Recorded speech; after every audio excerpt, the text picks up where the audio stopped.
Welcome back again to the Imaginary Gallery. It's TJ here again, and tonight's topic is actually again regarding another book. I love to read books, but this one is called Why Am I Afraid to Tell You Who I Am? Question mark. It's written by John Powell. The reason this book has a special significance is when I was a young kid just out of high school, I went to a community college and I didn't know what I wanted to do as far as like a degree. But one of my classes was Psychology 101, and that was the one class that I actually read the book for assignments, but also like thought about more, like, wow, that's interesting. Oh, this is interesting. Well, in the particular book we were using back at that time in the old days, the book itself would have like its normal chapters, but then on the sides, off to the side about some specific subject. Well, one of them caught my attention, and it's the subject that brought me to this book. And it's against the law to read this to you, so I'll fake it and paraphrase it. But it goes like this. This is the part that really caught my attention.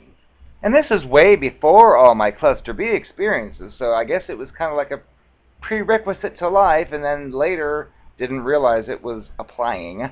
But basically the author is talking to another person, and he's saying to them, I'm writing a book called Why Am I Afraid to Tell You Who I Am?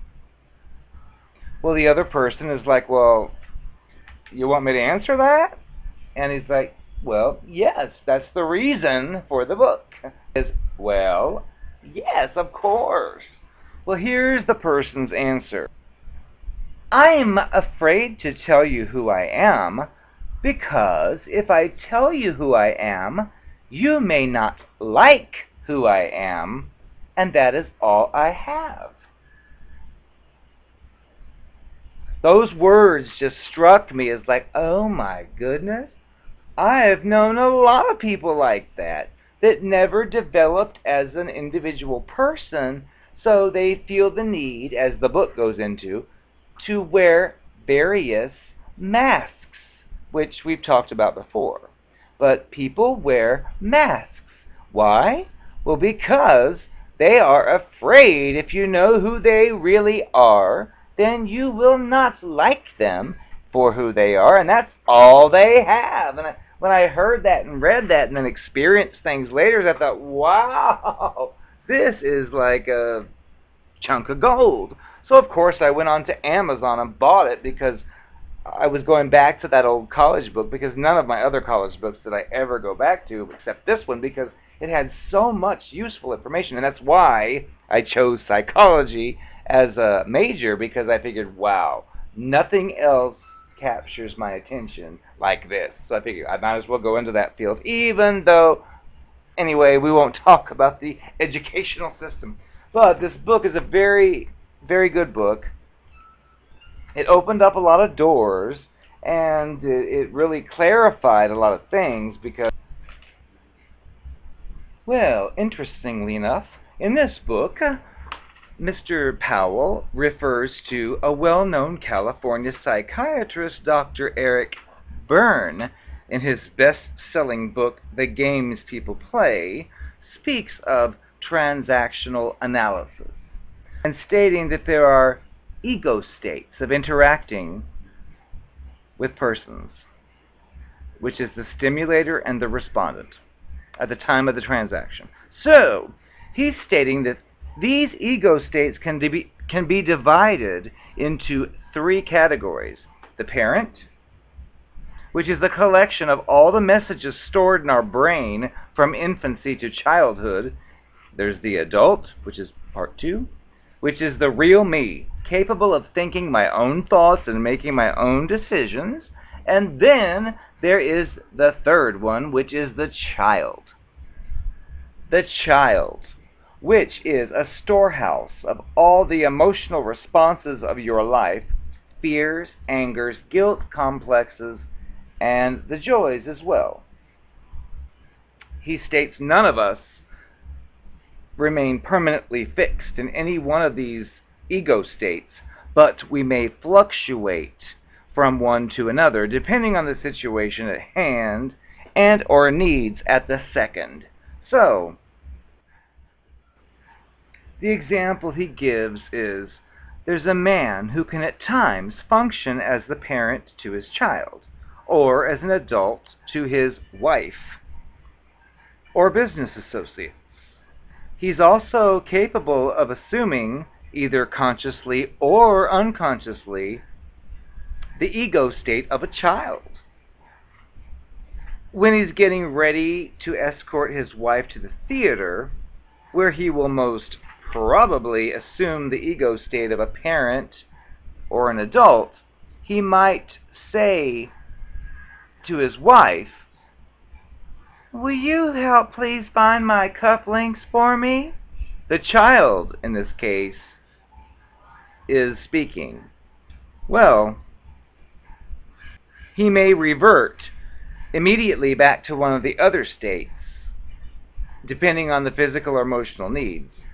But it also may occur that the respondent, which would be his wife, might be a child also and say, "Gee, if you can't find them, I don't know where they are." So the vector line is strictly horizontal in this transaction. It's a child relating to a child. I don't know if any of that made sense, but the point was, this book has nothing to do really with cluster B people, but actually it kind of does, because when you meet one of them, they're not real, they're fake, they're wearing a mask, and this book talks about various masks. And he has another book which I'll mention possibly in another video, which is different from this one. But I just was, after seeing that in my psychology book and then looking up the real book and reading it, it really opened a lot of doors, at least for understanding, and I do recommend it for you just to read, because it helps you become more aware. And remember, knowledge is power. But the book also has a section in the back part of it, which I found very beneficial, catalog of games and roles. And it basically talks about the various roles that human beings, especially adults, play. And if you read through it, you'll probably recognize a lot of your friends and family members in there. I've chosen one particular part to share with you, which I found very fitting to the narcopathic monsters I've come into contact with. So we'll cover that one. And I will not read it again. I will paraphrase because it's copyrighted. So, this one is called The Sex Bomb and the Predatory Male. Barring the sick condition of the nymphomaniac who's obsessed with sex, most girls who play the sex bomb game do not because they really enjoy genital sexuality, whatever that is, or because they're highly sexed. It's rather because they feel they have nothing else to offer but a sexy body. They want to gain male attention. They desire to be popular. The ruse of the game usually pays off, but the emotionally arrested males it attracts are always very regrettable conquests. Besides this sad motive of reaching out for affection and attention, sometimes the sex bomb chick is trying to reject her parents or to spite them. Now we go to the predatory male. He is usually an ego hunter, looking for some new trophy. Some trophy of conquest. His inferiority feelings are deep, and he wants to compensate for them. Gee, that sounds familiar. But he wants to compensate by making conquests of the opposite, or, in the queer sense, the same sex. Sometimes these successful ladies' men are merely neurotics who are industrially engaged in an attempt to cover up their personal insecurities. They are more to be pitied than censored. He says the sadness of both the sex bomb and the predatory male is that they are seeking some kind of human intimacy or nearness, because personal closeness takes a long time and demands honesty, which is called gut-level communication, and because these people feel totally inadequate to pay that price of true personal intimacy, they substitute physical for personal intimacy. They're not equipped to do any better. People are not attracted to the useless side of life. Those who play this game are usually so emotionally underdeveloped that the Don Juan pattern claims them for life. They're unable to confer their love lastingly on anyone, if indeed they're capable of love at all, which ties right into the narcopathic creeps. They cannot feel love because what? They don't even know who they are. When they're with you, they're the fake version of themselves they think you want them to be. But anyway, that's enough of the book. But I found it interesting. I suggest you check it out. Buy it used on Amazon for $1.